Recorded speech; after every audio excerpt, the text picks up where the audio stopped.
दोस्तों, भारत के सुंदर पूर्वी तट पर स्थित उड़ीसा राज्य की राजधानी भुवनेश्वर शहर, जो भारत के उत्तर पूर्व में एक महत्वपूर्ण व्यापारिक और आर्थिक डेवलपिंग केंद्र है, कलिंग युद्ध के लिए प्रसिद्ध ये शहर पूरे भारत में टेम्पल सिटी और अपने प्राकृतिक आकर्षक स्मारकों के लिए बहुत मशहूर है। दोस्तों, ये शहर ऐतिहासिक रूप से बहुत महत्वपूर्ण है। 3री शताब्दी ईसा पूर्व में यहीं पर प्रसिद्ध कलिंग युद्ध हुआ था, जिसके परिणाम स्वरूप सम्राट अशोक एक प्रसिद्ध योद्धा से एक बौद्ध अनुयायी बन गए। दोस्तों, भुवनेश्वर को पूर्व का एक प्रसिद्ध काशी भी माना जाता और ये एक बौद्ध प्रसिद्ध स्थल है। प्राचीन काल में हजारों वर्षों तक ये जगह बौद्ध धर्म के लिए एक महत्वपूर्ण स्थान रहा और वर्तमान में ये शहर आम के बगीचों से घिरा बहुसांस्कृतिक शहर है, जो उड़ीसा राज्य की राजधानी और भुवनेश्वर टेम्पल सिटी के नाम से जाना जाता। भुवनेश्वर का यह उपनाम यहाँ पर मौजूद 700 से अधिक मंदिरों से आया, जो हजारों साल पुराने हैं, और इस शहर को एक आधुनिक शहर के रूप में जर्मन वास्तुकार ऑटो कोनिग्सबर्गर ने चौड़ी सड़कों, बगीचों, बड़ी बड़ी बिल्डिंग्स और पार्क के साथ डिजाइन किया था और आने वाले दशकों में इस शहर को तेजी से विकसित किया गया। दोस्तों, उड़ीसा राज्य के 2 शहरों को स्मार्ट सिटी बनाया जाएगा, जिसमें फर्स्ट है भुवनेश्वर शहर और सेकंड राउरकेला सिटी। इस भुवनेश्वर शहर में नई नई facilities, services and city infrastructure को मॉडर्न रूप से डेवलप किया जा रहा है। दोस्तों, उड़ीसा का यह शहर बहुत तेजी से विकसित होने वाला शहर है और शहर के बड़े उद्योग कारखाने, IT कंपनीज शहर के विकास में आर्थिक रूप से एक अहम योगदान दे रहे हैं। ये भुवनेश्वर शहर पूर्वी भारत में एक प्रमुख IT सर्विसेज के केंद्र के रूप में उभरा है। यहाँ पर कई IT कंपनियां और सॉफ्टवेयर डेवलपमेंट के फर्म्स और कई बिजनेस प्रोसेस के ऑफिस बने हैं। शहर में कई मैन्युफैक्चरिंग कंपनीज हैं, जिसमें इलेक्ट्रॉनिक्स, फार्मास्यूटिकल्स, कपड़ा और कंज्यूमर गुड्स के प्रोडक्ट का उत्पादन होता है, जो शहर ऐसी एक्टिविटीज के लिए काफी आकर्षक बन जाता है। दोस्तों, स्टील एंड मेटल के सबसे ज्यादा उद्योग उड़ीसा के राउरकेला जिले में हैं, लेकिन दोस्तों यहाँ भुवनेश्वर में भी कई मेटल और स्टील उद्योग स्थित हैं, जहाँ पर steel product and metal fabrication का कार्य होता है। दोस्तों, उड़ीसा की राजधानी ये भुवनेश्वर शहर अपने बढ़ते स्वास्थ्य और सुविधाओं के लिए पूरे भारत में प्रसिद्ध है, क्योंकि यहाँ पर मल्टी स्पेशलिटी हॉस्पिटल्स मौजूद हैं, जहाँ पर मॉडर्न टेक्नोलॉजी में सबसे कुशल डॉक्टरों द्वारा इन अस्पतालों में हर तरह का इलाज किया जाता है, जिसमें शहर के कुछ मुख्य हॉस्पिटल्स जैसे Apollo hospital, AMRI hospital, AIIMS, capital hospital, institute of medical science और सम हॉस्पिटल हैं, जो स्वास्थ्य के क्षेत्र में बहुत तेजी से काम कर रहे हैं और उच्च गुणवत्ता की स्वास्थ्य सेवाएं लोगों को प्रदान कर रहे हैं। दोस्तों, इस शहर में और भी उद्योग स्थित हैं, जैसे biotech and pharmaceuticals, automobile and engineering, textile and apparel, renewable energy, handicraft and handlooms. ये सारे उद्योग जिले को बहुत बेहतर बनाते हैं। दोस्तों, ये भुवनेश्वर शहरी विकास क्षेत्र 1110 किलोमीटर वर्ग में फैला है और वहीं पर भुवनेश्वर नगरी क्षेत्र 186 वर्ग किलोमीटर में फैला है। इस भुवनेश्वर शहर की टोटल पॉपुलेशन सेंसस 2023 के अकॉर्डिंग 12,21,000 है और सिटी की टोटल पॉपुलेशन 11,61,000 है, जिसमें शहर का सेक्स रेशियो 91% है। जैसे कि दोस्तों, इस शहर में 700 से अधिक प्राचीन हिंदू मंदिर स्थापित हैं, जिससे शहर में रहने वाली अधिकांश 95% आबादी हिंदू है और शहर में 3% मुस्लिम्स, 0.7% क्रिश्चियंस, 0.5% सिख, 0.4% बुद्धिस्ट,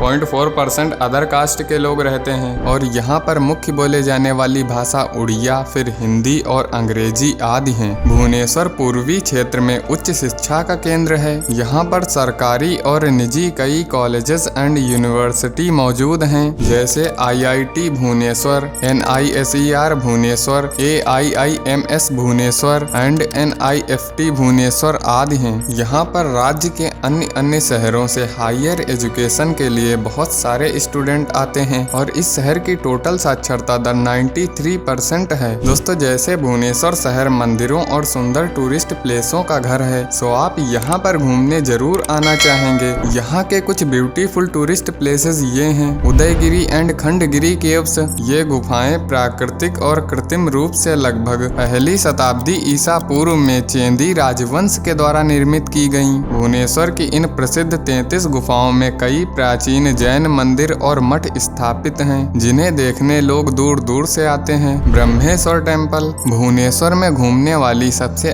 अच्छी जगहों में से एक ये पुराना मंदिर जो 9वीं शताब्दी में निर्मित यह मंदिर भगवान शिव को समर्पित है और इस मंदिर की वास्तुकला पूरे राज्य में एक अद्भुत प्रदर्शन है। धौली हिल गर्मियों की छुट्टियों में घूमने के लिए सबसे अच्छी जगहों में से एक है। धौली हिल जो अपनी समृद्ध विरासत और प्राचीन युद्ध की व्याख्या करने वाले अशोक शिलालेख के लिए प्रसिद्ध है। लिंगराज टेम्पल 11वीं शताब्दी ईसा पूर्व में निर्मित ये लिंगराज मंदिर भी कलिंग शैली अद्भुत वास्तुकला का प्रदर्शन करता है। इस मंदिर के मुख्य देवता भगवान शिव के साथ इस मंदिर में भगवान विष्णु की भी मूर्तियां स्थापित हैं। भुवनेश्वर में और भी बहुत प्राचीन, सुंदर और अट्रैक्टिव टूरिस्ट प्लेसेस मौजूद हैं जिन पर सेपरेट वीडियो बहुत जल्द आएगी, सो आप चैनल को सब्सक्राइब करके रखिए। दोस्तों, आप इस शहर को और करीब से जानने और यहाँ की अद्भुत जगहों पे घूमने आना चाहते हैं तो आप यहाँ पर भारत के किसी भी कोने से हवाई, रेल और सड़क के माध्यम से बहुत आसानी से पहुँच सकते हैं। यहाँ का सबसे निकटतम हवाई अड्डा बीजू पटनायक अंतर्राष्ट्रीय हवाई अड्डा है जो भुवनेश्वर शहर को अन्य शहरों से जोड़ता है और ये मेन सिटी से मात्र 3 किलोमीटर दूर दक्षिण में स्थित है। लेकिन अगर आप कम खर्च में अन्य शहरों की सैर करते हुए यहाँ पर आना चाहते हैं तो आप भारतीय रेलवे के माध्यम से यहाँ पर भुवनेश्वर रेलवे स्टेशन पर बहुत आसानी से पहुँच सकते हैं। इसके अलावा सड़क मार्ग से आप यहाँ पर अपने पर्सनल वाहन और सरकारी बसेस के माध्यम से नेशनल हाईवे 316 मार्ग के जरिए बहुत आसानी से पहुँच सकते हैं। दोस्तों, आपको इस वीडियो से कुछ वैल्यू मिली है और आप ऐसी ही वैल्यूएबल वीडियोस को देखने के लिए चैनल को सब्सक्राइब करके और वीडियो को लाइक करके जाइए।